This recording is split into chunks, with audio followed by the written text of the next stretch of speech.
Hola, ¿cómo estás, YouTube? It's your boy Louie, and I'm back with another video. I'm going to get straight to the meat and potatoes of this video. I'm going to be very direct with you guys. Obviously, you guys see the topic of the video. This is going to be more of a sales-driven video. The reason being is because I know the people that are watching me are mostly sales representatives, if not commission-based representatives. So I want to be able to teach you guys how to make money as quickly as possible, whether you're getting into the solar industry, any type of sales industry, such as selling cars, medical device sales. It doesn't matter where you're in, right? I want to be able to teach you how to go to zero to hero in a matter of a couple of months, right? So that's what I do for a living right now. I do solar. I own a solar company. That's how I was able to generate millions and millions of dollars of sales. But I wasn't fed a silver spoon. I wasn't like surrounded by people that were great at sales. I had to learn the hard way. So all these experiences and all of this advice that I'm giving you, it's not just from me talking that shit and learning it from a book. I actually had to go in the field and test this shit to actually make sure that it works properly, right? So I'm gonna try to limit down the cursing. I want YouTube to like be friendly with us on the algorithm. But ultimately, I am going to be very raw and direct with you guys on the steps that you guys need to take to be able to get a little bit better when it comes down to sales.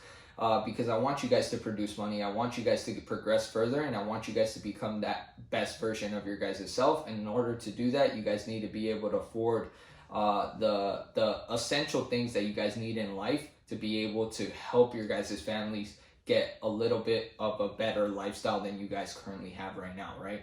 So first thing that I want to touch up on why you're not getting sales, right? So you're creating pressure instead of urgency, right? So let's just give an example because I don't want to sugarcoat any part of this video. I want to be very direct with you guys. So some of you guys are using that old school fucking tactics back in the day of pressuring people to be able to make a decision. You'll get a couple sales, especially when you run into someone that you could kind of like dominate them in the frame, in the conversation, and they just don't know how to say no, or they just feel bad for you, and everyone could get lucky and get a pity sell, right?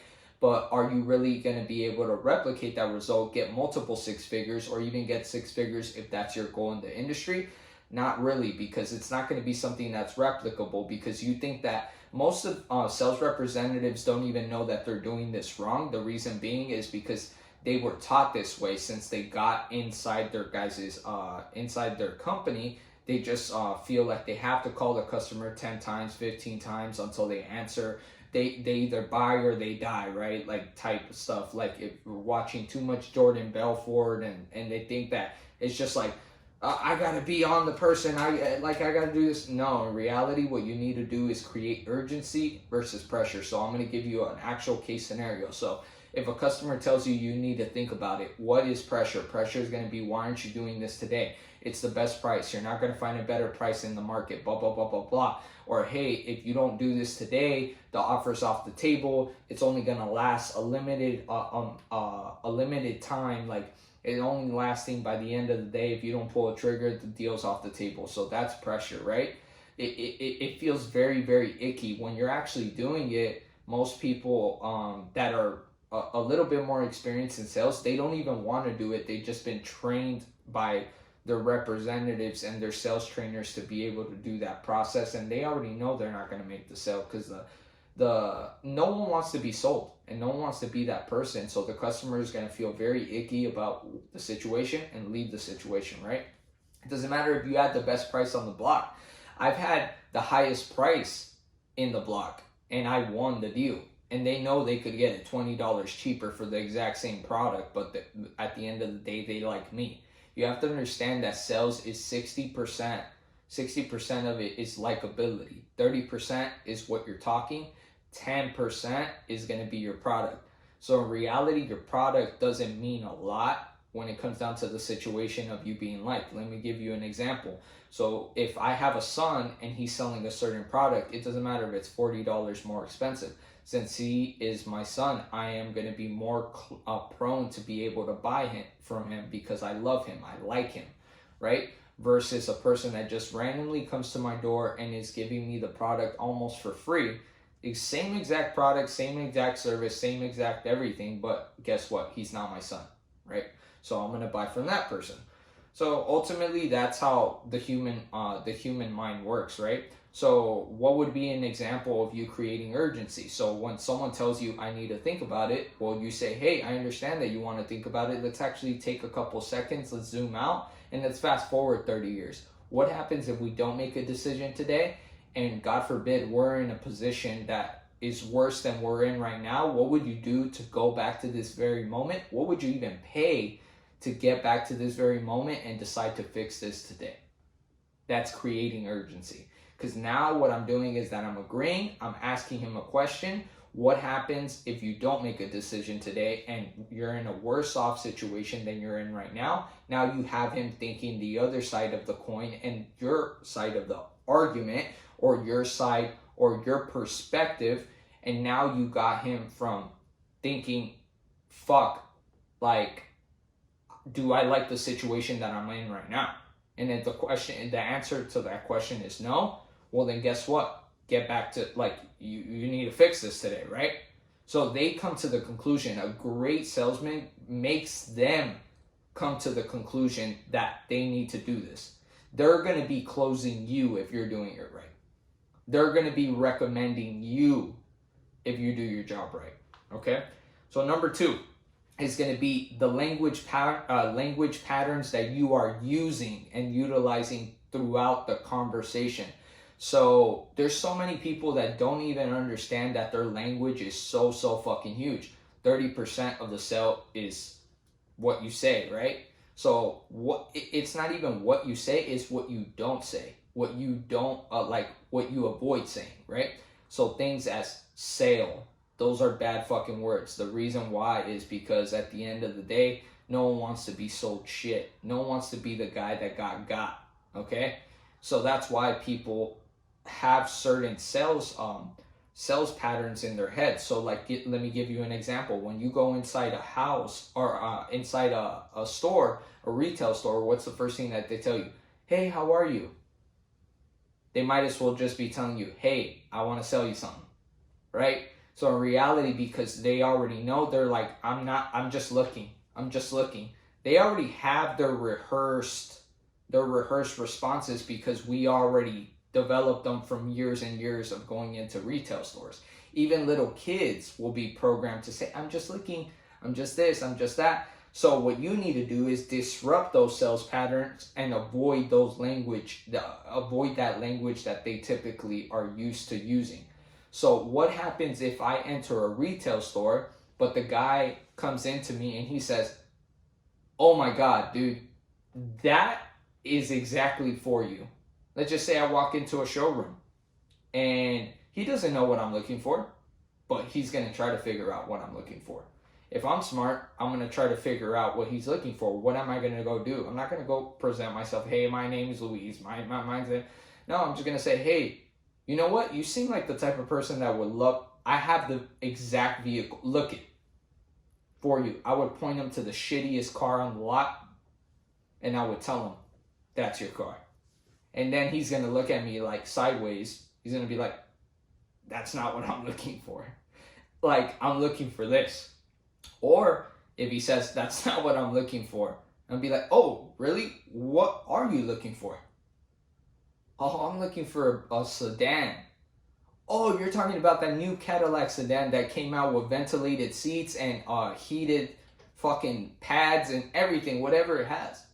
Sunroof. Oh, on 24s? You're talking about that? Oh, bro, I got you. And you walk them and you direct them. You just broke a sales pattern, right? So sales patterns are everywhere. Avoid words as such as contracts. Use agreements. Avoid certain words, bad words as customers. Use families that we've helped out, testimonials, certain things like that. Like, avoid certain words at all times. Buying, investment, words, very powerful, okay? That's number 2. Number 3, not working enough fucking hours. You're not giving yourself enough time to be able to even figure out if you're good or not.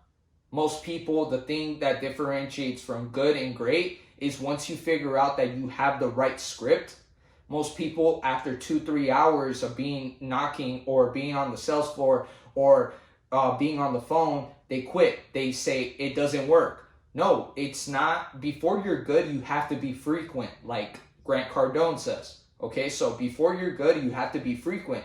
But the good people know that it's not what they're saying wrong. It's just they haven't done it enough times to be able to get the result. That's number 3. So make sure that you're putting in the fucking hours, giving yourself enough time to be able to get a result. In the beginning, you're going to have to put a shit ton of hours. Nothing's going to be handed to you. Okay? So number 4, attitude of a fucking winner. You need to be a winner, bro. You need to have the mentality. You need to have the mentality and the belief in yourself. A lot of people try to say believe it, conceive it, achieve it. But in reality, bro, like, it is true, dude. Like, if so many people have told you, every sales trainer will tell you, if that guy doesn't believe in himself, it doesn't matter if I give him all the objection lists that I have, all the powerful tools that I have, that all my sales representatives use to be able to make 6 figures. As long as that person doesn't believe, he is not going to work, he's not going to put in the hours, and he's not going to put in the repetition to be able to get it done and get the job done. So in reality, your belief needs to be super, super high. How do you train your belief? I'm not going to just fucking sugarcoat it, okay?